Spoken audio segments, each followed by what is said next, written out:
Magandang oras mga cart lover, mga kababayan. Merong mga conspiracy theory na nagsasabi na ibibigay na daw si Digong sa International Crime Court sa ICC dahil sa hindi ito makaya ng mga taga Quadcom or ng Quadcom. Kasi napaka-clever eh. Attorney yan eh, si Digong, kaya hindi basta-basta alam niya ang mga batas diyan, lalo na sa Congress. So ito, panoorin natin ang isang eksena kung saan ICC ang kanilang topic. Narito ang video, atin panoorin. Yes, sir. I'm just curious. I'm certain that you believe that the way you conducted the drug war was legal. Am I correct? That was the way I viewed how to control the crime, sir. The best way that I could have possibly undertaken sa isip ko as president. It was my sole single discretion. Okay, sir. Nothing could have moved without my You say so. But I'm curious. If that was your belief, why did the Philippines withdraw from the International Criminal Court? Ito na yan. Hindi man, it has nothing to do with itong kaso. The drug war. May I know the reason why you withdrew from the International Criminal Court? It's a silly court. Nako, I'm sorry, sir? It's a silly It's court. a silly... okay. It's a silly court daw ibig sabihin ng silly ay buang, diba? Na marunong si Duterte. Bago niya diniklara yung tukhang war for drugs, war for drug users and drug sellers, ay tayo'y humiwalay. Nagdeklara tayo sa ICC na hindi na tayo magpamiyembro. Kasi kung membro ka sa ICC ay malaya kang pasukin ng ICC anytime kasi membro ka. Pero kung hindi ka membro ay hingi mo na sila ng pahintulot sa presidente. Yang presidente noon ay siya eh.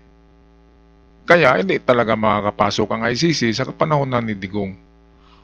Ngayon sabi niya ay nothing to do with the drug war. Pero nakadesinyo yan eh. Eh bakit noong sinundan niya na presidente ay membro tayo ng ICC? Yan ang malaking katanungan. At kung atin yan himay-himayin at atin i-analyze, of course, walang hahabol sa'yo, di ba? Kasi human rights yan eh. Yang tukhang, yung killings of kahit mga kahit mga drug addict ay tao pa rin yan, mayroong kaluluwa at espiritu at bawal na pumatay ng tao. Ang eksakto lang talaga dyan ay ikulong eh. Ngayon, meron lang akong isang napansin. Noong kapanahon na ni Marcos ay merong electric chair, Celia Electrica. At sa panahon na yon ay matatakot talaga ang tao gumawa ng mga karumal-dumal na krimen kasi Celia Electrica ay masusunog ka. Ang sinampulan noon si Baby Ama. Sunog si Baby Ama. Napakasakit ng And then sumunod doon yung lethal injection, Leo Echegaray. Ayun, at tinanggal din. Masakit din yung lethal injection pero mas humane yun kasi injection lang kaysa yung tutustahin ka sa sa electric chair. Eh, magiging toasted bread ka doon o uso ka. Kaya kung mayroong gano'n na mga death sentence na batas, ay matatakot talaga ang mga kriminal. Katulad sa Indonesia, sa Singapore, di ba, meron? Kaya walang nag-ano doon eh. Sa Malaysia, ganun din. Kapag mahuli ka doon, talagang life sentence or death sentence ka doon. Paglapag mo pa lang sa airport ng Malaysia, Indonesia, ay may nakalagay na drug trafficking is punishable by death. Death talaga, hindi punishable by life sentence. Hindi kayo kulong, patayin ka talaga kapag mahuli ka nagbenta ng drugs. Kaya kung ganyan sa Pilipinas, hindi na kailangan ng tukhang, hindi na kailangan ng patayin yung mga drug addict. Gagawa lang ng batas na lahat ng drug addict kapag nahuli ay death sentence. Yan ang maganda. Ngayon, napakalaking ano yan eh. Bakit ayaw ng ating mga mambabatas ng Congress ng Senado na ibalik ang ganyang batas na death sentence? Alam nyo na, di ba? Kasi merong mawalan ng kita. Yan ang katotohanan. Kasi marami sa ating mga opisyalis, hindi lahat ha, ay merong ano dyan. Merong payula galing sa mga drug lord na yan. Kaya hindi sila gagawa ng batas na masisira ang mga negosyo nila,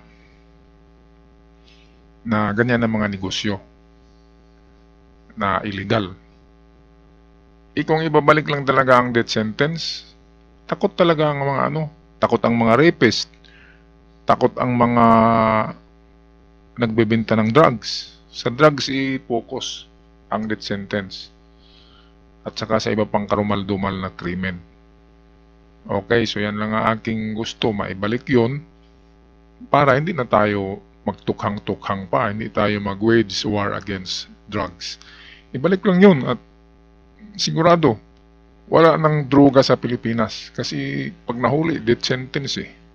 Okay, balik tayo sa video. Silly Court. Walang ginawa yan. Wala namang nakulong. Wala namang basta puro demandal yan. We have seen a lot of leaders, world leaders from Africa committing acts of murdering his people, murdering his neighbor. Wala man ako nakita, sir, na narinig nila na nakulong hanggang ngayon. But were they actually members of the International Criminal Court, though? Yes, sir. They were also members, Yeah, yes, sir. and yet they were not tried? They were tried, but wala kang nangyari. Okay. Have you ever thought of actually facing the International Criminal Court? Had it ever crossed your mind back then? Sir, hindi ako believe sa puti. I would rather face a Filipino. Baski wala akong abogado. Ako lang. And he can sentence me to death or to reclusion perpetua. Basta korte ng Pilipino, I will abide by it. I will not allow a foreigner to judge me for the things that I had to do during my time as President of this Republic. Okay, meron ding punto si Digong dito eh. Siyempre naman, kung Arabo ang taga-Saudi ang makakommit ng crime tapos Pilipino yung maglitis, ay kakaiba, di ba? Pilipino si Digong eh. Dito nagawa niya yung pinag diyan sa kanya eh. So dapat ang maglitis ay Pilipinas. Ngayon, too small gesture ang sabi ni Digong eh, ang hihina nyo. Meron siyang gesture na yung sa thumbnail ko. Too small gestures, parang basketball. Sabi niya, too small kayo.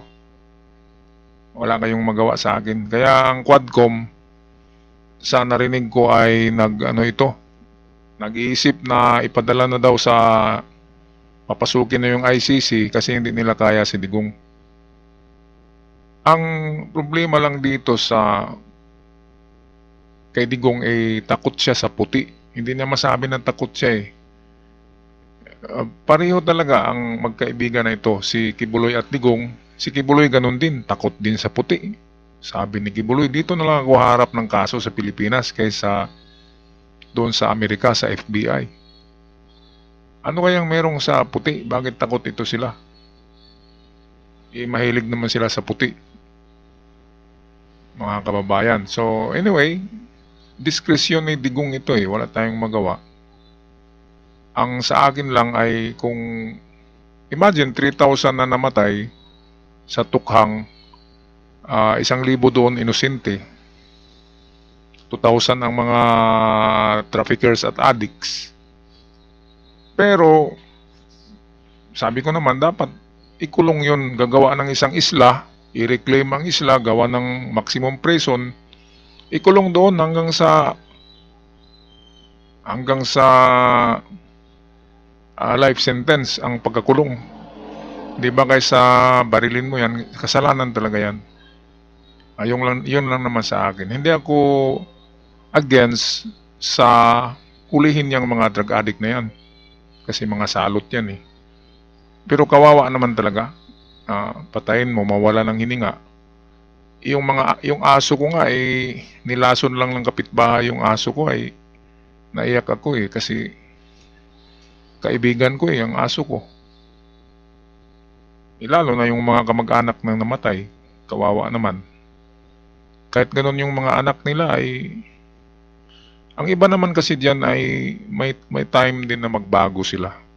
Pero dahil pinatay, wala nang time na magbago pa. Hindi nabigyan ng pagkakataon. Kaya meron talagang managot, di ba? Kaya ang Quadcom ay habol ng habol kay Digong. Pero nasupalpal palagi. Di Digong, kaya tumatawa tuloy yung mga DDS. Okay, so tapusin na natin ng video. So you trust the Filipino courts more than the ICC? Of course, sir. Okay. Of course, and they can have the special prosecutor or whatever. Sila na ang mamili. The administration, kung sino man ang nandyan, will have a choice of what prosecutors, kung anong tawagin nila, o create a special court. Wala akong problema, sir. Congress can do it. They can enact a law creating a special and they can go back to the so-called crimes that I committed and I will willingly submit. Pag sinintensihan ako ng korte, sir, ng Pilipinas, okay ako. Even if it is really against my... Kasi alam naman yan ni Digong talaga na meron siyang consequences dyan sa pag-wage niya ng war against these drug traffickers, drug addicts, drug sellers, drug independent, lahat ng mga gumagamit ng druga. Alam ni Digong na meron talagang consequences sa kanyang ginawa. Kaya tinanggap niya yan, tinanggap niya. At gusto niya dito lang sa Pilipinas kahit na makulong siya. Okay, yan ang maganda. Kasi akseptado niya, accepted niya ang mga mangyayari. Alam niya 'to eh. Alam niya ang mga consequences diyan kasi attorney yan. Kaya lang ang ayaw niya talaga ay international court. Siyempre may hiya kay. International na yan ano ka na naman, may palabas ka na naman sa mga international news, lalong masisira ang pangalan mo. So okay na ito. Ngayon, ang gawin ng Quadcom, ng Senado ay kasuhan nila, di ba? Bakit tatakot sila? Bakit hihingi sila tulong sa ICC? Kasi natatakot. Grabe na. Yung ibang presidente nga, si Erap, nakulong noon eh. Si Gloria Arroyo, nakulong eh. De Lima, nakulong. Sila Drilon, mga senador yun, nakulong. Kahit yan si Trillanes, nakulong. Makulong din si Digong.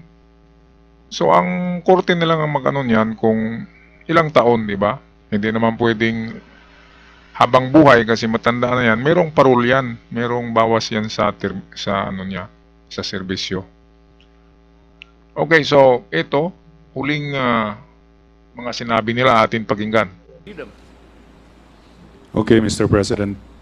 Although I seem to remember that some of the Filipinos who went to the ICC, I think maybe one of the reasons why they went there instead of going to our domestic courts was maybe they were concerned that they could not get the same justice here in the Philippines as they could in the International Criminal Court.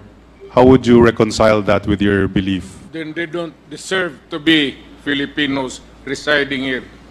They're better off where they think that the courts are good for them.